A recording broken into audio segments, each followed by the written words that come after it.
போட்டு பொழப்பாரு. யார் நம்ம சரத்குமாரா இருக்கட்டும், பாரதிய ஜனதாவா இருக்கட்டும், அண்ணாமலையாக இருக்கட்டும், விஜயாக இருக்கட்டும், யாரா இருந்தாலும் போட்டு பொழந்து மக்கள்கிட்ட கைதட்டு வாங்காரு. அதனாலதான் அவருக்கு திரள் நிதி அதிகமா கிடைக்குது. ஆனா இது வாராய்ச்சி கூட்டு பேச விட்ட மேடை. அதுல அப்படி பேச வைக்க முடியாது, பேசவும் முடியாது. ஏன்னா அவங்க காசு கொடுத்து கொடுத்துருக்காங்க. அந்த மேடையில அண்ணன் கூவுன்னு கூவுறாரு. என்ன கூவுனா சாதாரண கூவு இல்ல. ஒரு படத்துல வடிவேல் சொல்லுவாரு, கொடுத்த காசுக்கு மேல கூறாண்டா கொய்யா அப்படிங்கிற மாதிரி வாங்கின காசுக்கு மேல கூவுறாரு நம்ம அண்ணன் சீமான். நீங்க உங்களுடைய கொள்கை தமிழ் தேசியம் என்ன அப்படின்னா, நீங்க பாரதிய ஜனதா கட்சியினுடைய மேடையில் என்ன பண்றீங்க?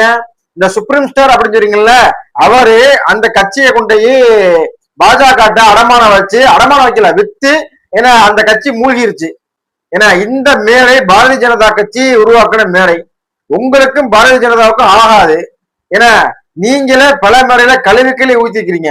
ஒரு கட்சியே காணாம போயிருச்சு, ஏன்னா கொண்டு அட வச்சுட்டாங்க, ஏன்னா கொண்டு போட்டு புதைச்சிட்டாங்க அப்படின்னு பல குற்றச்சாட்டுகளை நீங்க வச்சிருக்கீங்க.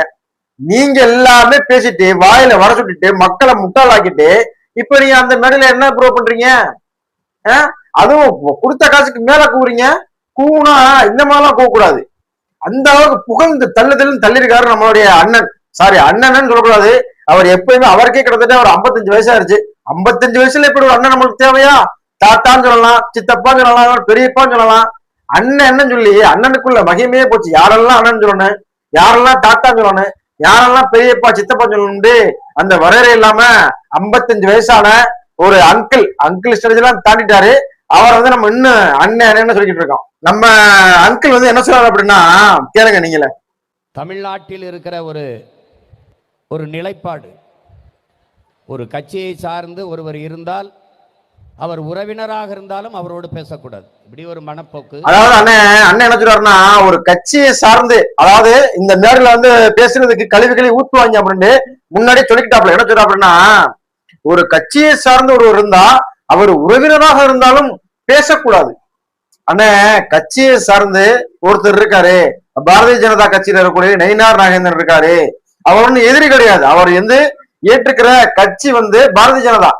அவருடைய கொள்கையில அவர் எப்படி இருக்காரோ அதெல்லாம் நமக்கு தெரியாது. அவர் அந்த கட்சியில இருக்காரு.